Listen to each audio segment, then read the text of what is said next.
edu.insight के आज के अंक में आप सभी का स्वागत है दोस्तों। और आज के इस अंक में हम बात करने वाले हैं इतिहास के एक बहुत ही महत्वपूर्ण टॉपिक जिसका नाम है Genghis Khan. Genghis Khan Mongolia के संस्थापक माने जाते हैं। उसका जन्म 1162 के आसपास आधुनिक मंगोलिया के उत्तरी भाग में ओनोन नदी के पास हुआ था। उसका असली नाम तेमुजिन था। चंगेज खान के बारे में कुछ खास बातें। चंगेज खान एक क्रूर लुटेरा और हत्यारा है। चंगेज खान ने मंगोलिया से लेकर यूरोप और एशिया के कई हिस्सों पर आक्रमण किया और वहां अपना साम्राज्य स्थापित किया। चंगेज खान के साम्राज्य में आज का कोरिया, चीन, रूस, पूर्वी यूरोप, भारत के कुछ हिस्से और दक्षिण पूर्व एशिया आते थे। चंगेज खान के साम्राज्य में आज का कोरिया, चीन, रूस, पूर्वी यूरोप, भारत के कुछ हिस्से और दक्षिण पूर्व एशिया आते थे। चंगेज खान ने अपने विजय अभियान के बाद धरती की 22% जमीन तक अपने साम्राज्य का विस्तार कर लिया था। चंगेज खान ने अपने नए जीते गए क्षेत्रों की विविधता को अपनाया और सभी के लिए धार्मिक स्वतंत्रता यानी सेकुलरिज्म की घोषणा करने वाले कानून पारित किए। चंगेज खान की मौत की अगर हम बात करें तो चंगेज खान की मौत कहा जाता है बुबोनिक प्लेग से हुई थी। चंगेज खान की मृत्यु से पहले उसने ओगदेई खान को अपना उत्तराधिकारी बनाया था। चंगेज खान ने मुस्लिम साम्राज्य को लगभग नष्ट ही कर दिया था। वो एक मंगोल शासक था। वो बौद्ध धर्म का अनुयायी था। हलाकू खान भी बौद्ध था। चंगेज अपनी संगठन शक्ति, बर्बरता और साम्राज्य विस्तार के लिए कुख्यात रहा। मंगोलिया के लोग चंगेज खान का नाम बड़ी इज्जत और फख्र से लेते हैं। चंगेज खान का जन्म, जैसे कि हम पहले भी बात कर चुके हैं, 1162 के आसपास आधुनिक मंगोलिया के उत्तरी भाग में ओनोन नदी के निकट हुआ था। उसका वास्तविक या प्रारंभिक नाम था तेमुजिन। उसके पिता का नाम येसुजेई था, जो कियात कबीले का मुखिया था। चंगेज खान की दाई हथेली पर पैदाइशी खूनी धब्बा था। उसके 3 सगे भाई और 1 सगी बहन थी और 2 सौतेले भाई थे।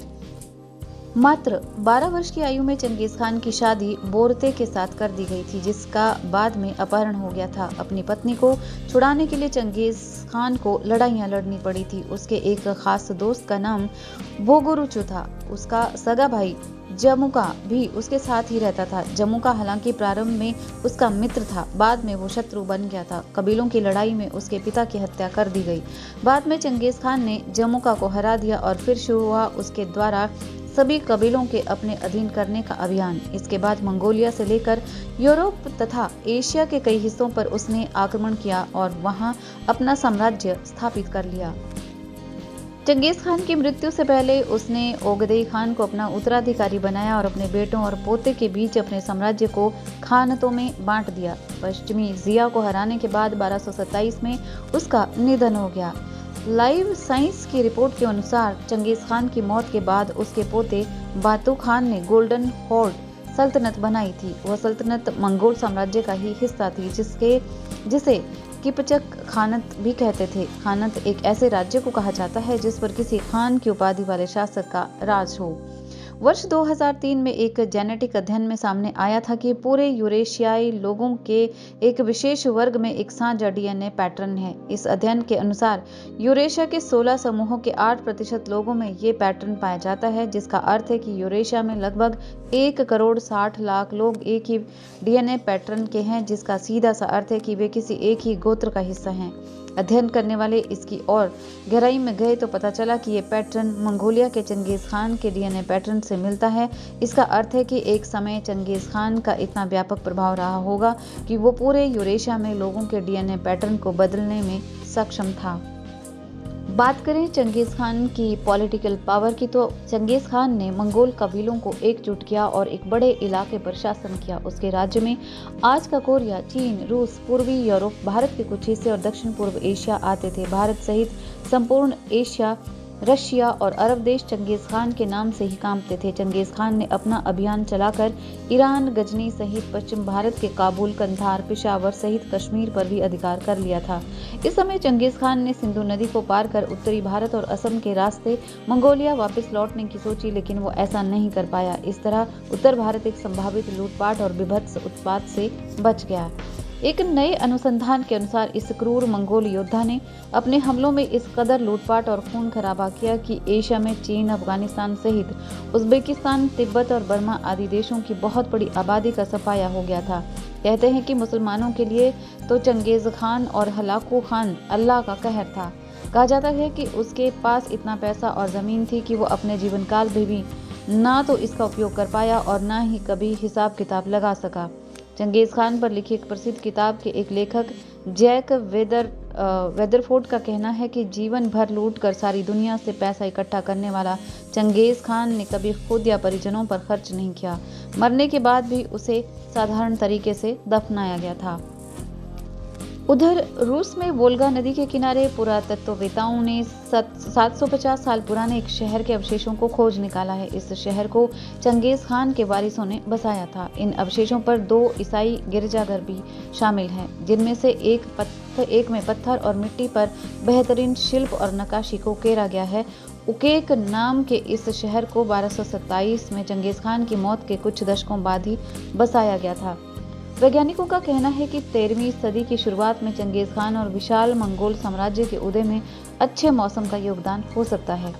अमेरिकी शोधकर्ताओं का कहना है कि मध्य मंगोलिया में पुराने पेड़ों के छलनों से ये पता चला है कि करीब 1000 साल पहले जब चंगेज खान तेजी से कामयाबी हासिल कर रहा था, उस दौरान मध्य एशिया और मौसम काफी सुहावना और नम था। इस दौरान घास काफी तेजी से बढ़ी और इससे घोड़ों को भरपूर चारा मिला।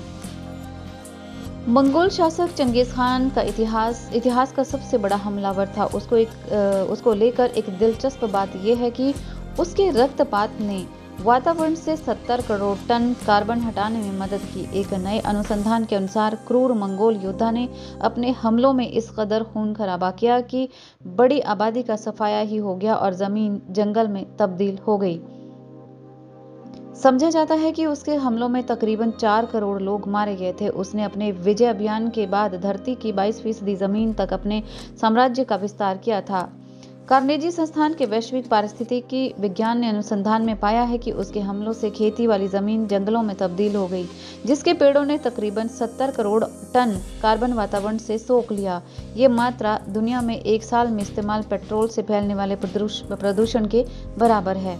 हालांकि पर्यावरणविदों के लिए ये बात हजम करना मुश्किल है, लेकिन शायद ये वैश्विक तापमान को कम करने की मानव निर्मित पहली घटना थी। प्रमुख अनुसंधानकर्ता जूलिया पोंगराच के अनुसार वास्तव में मानव ने हजारों साल पहले ही तब पर्यावरण को प्रभावित करना शुरू कर दिया था जब खेती के लिए जंगल काटे जाने थे।